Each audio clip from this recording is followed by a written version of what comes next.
जो चाहे, लेकिन उस लड़का को लाओ। मंत्री सिपाही को लेकर के निकला, खोजबीन जारी। संजोग से खोजते खोजते गरीब आदमी के यहाँ गया।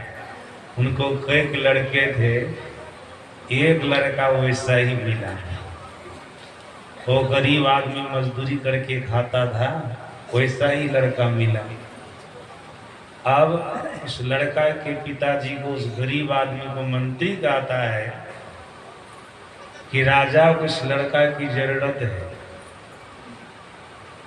लड़का के सामने में बोल रहा है मंत्री कि राजा को इस लड़का की जरूरत है। वो गरीब आदमी कहता है क्या जरूरत है? तो राजा ये मंत्री साफ साफ बता दी, इसका कत्ल किया जाएगा, इसके शरीर से कलेजा निकाला जाएगा। आपको पता है ना कि राजा बहुत समय से बीमार हैं, रोगग्रस्त हैं। उस कलेजा का तेल बनेगा, जब उस तेल का सेवन राजा करेंगे तो रोग से मुक्त हो जाएंगे, उनके शरीर से बीमारी चली जाएगी। इसलिए इस लड़का की जरूरत है, राजा को आप दीजिए, इसके बदले में आपको मुहमंगा धन मिलेगा। जितना आप मांग दीजिएगा ना मुंह से, उतना धन मिलेगा। अब ये गरीब आदमी सोचते दिन रात मजदूरी करके खाते हैं और तब भी बढ़िया से नहीं खा पाते हैं। ये मुहमंगा धन की बात बोल रहे हैं। हमको तो कई लड़के हैं, एक दे भी देंगे तो क्या होगा।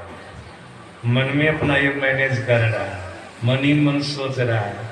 हमको कई लड़के हैं, एक लड़के दे भी देंगे तो क्या होगा।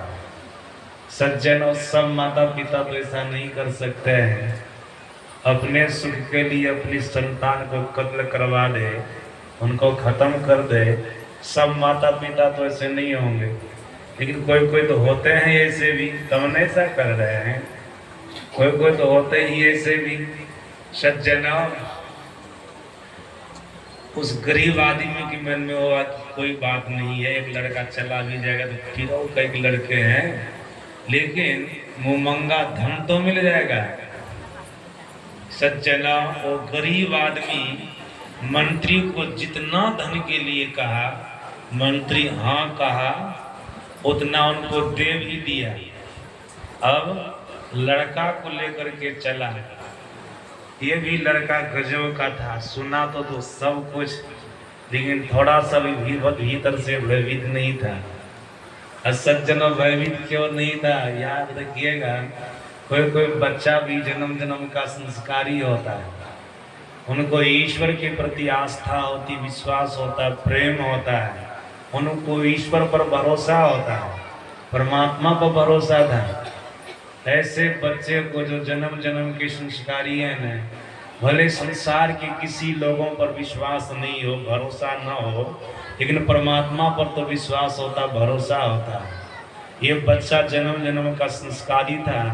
भीतर भीतर सोच रहा, देखो माता पिता कैसे हैं, थोड़ा सा धन के लोभ में पड़ करके अपने कलेजे के टुकड़े को, अपनी संतान को मंत्री के हवाले कर दिए कत्ल के लिए।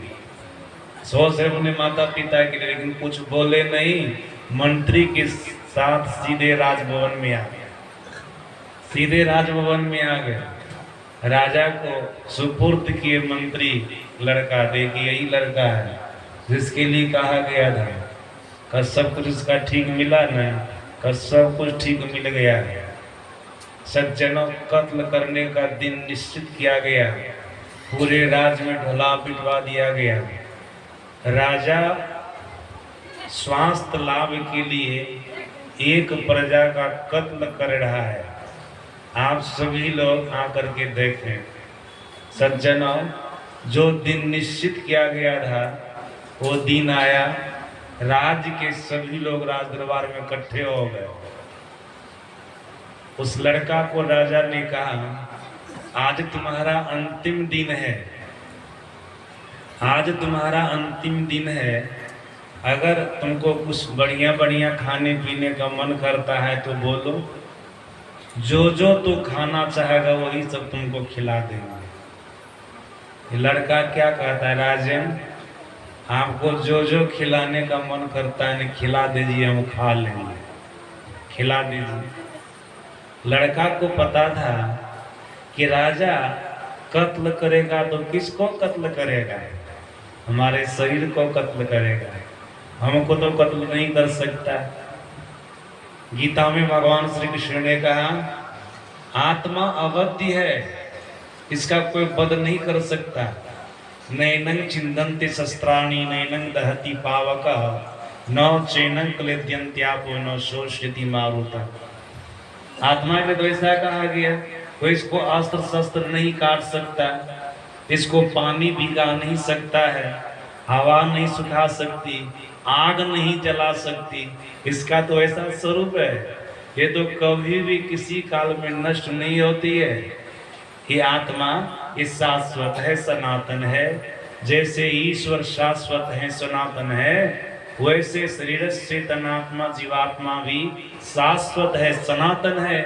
इसलिए कि शरीर चेतनात्मा जीवात्मा परमात्मा का अंश है। सुंदरतन सत्संग में ईश्वर अंश जीव विनाशी, ईश्वर अंश जीव विनाशी, सजनी अविनाशी है। जैसे परमात्मा विनाशी है वैसे जीवात्मा भी अविनाशी है। अभी तो समाज के अनपढ़ से अनपढ़, गंवार से गंवार लोगों को इस बात का पता होता है ना, सब लोग जानते हैं ना। इसलिए किसी की जब मृत्यु हो जाती है, कोई मर जाते हैं, तो उनकी दिवंगत आत्मा की शांति के लिए श्राद्ध कर्म करते हैं, सत्संग कराते हैं। उनको पता होता है शरीर मरा है, शरीर को जला दिया गया, लेकिन चेतन आत्मा जीवात्मा जिंदा है, कहीं न कहीं है, उसको सुख मिले, शांति मिले, इसलिए हम श्राद्ध कर्म कर देते हैं, सत्संग करा देते हैं। विश्वास है ना, यही तो वेदांत है, यही तो वेदांत है। सज्जन अनपढ़ से अनपढ़ लोग जो भारतवर्ष के हैं ना, उनको भी वेदांत का ज्ञान है। जैसे परमात्मा शाश्वत है, सनातन है, वैसे चेतन आत्मा जीवात्मा भी शाश्वत है, सनातन है।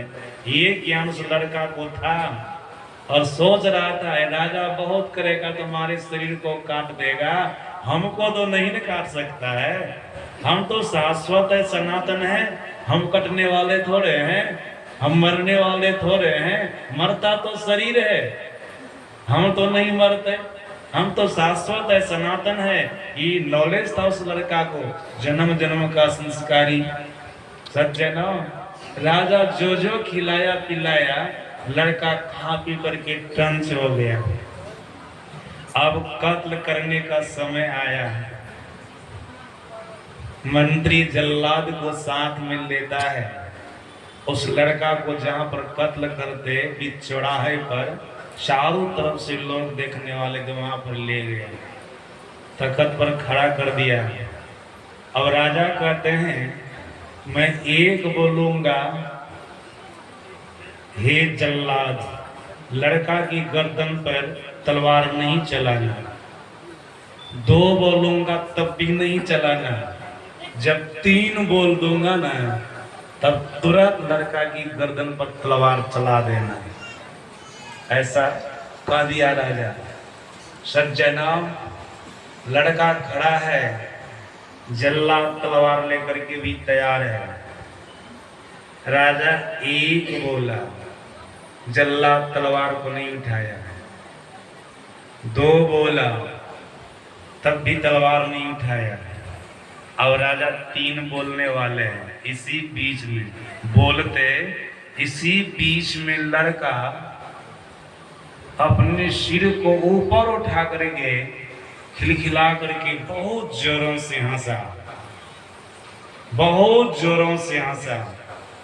सज्जनों, राजा तीन बोलने ही वाले थे और तीन नहीं बोले। लड़का को अपने पास बुलाया। लड़का को राजा कहता है, अरे तुम्हारे कत्ल होने का समय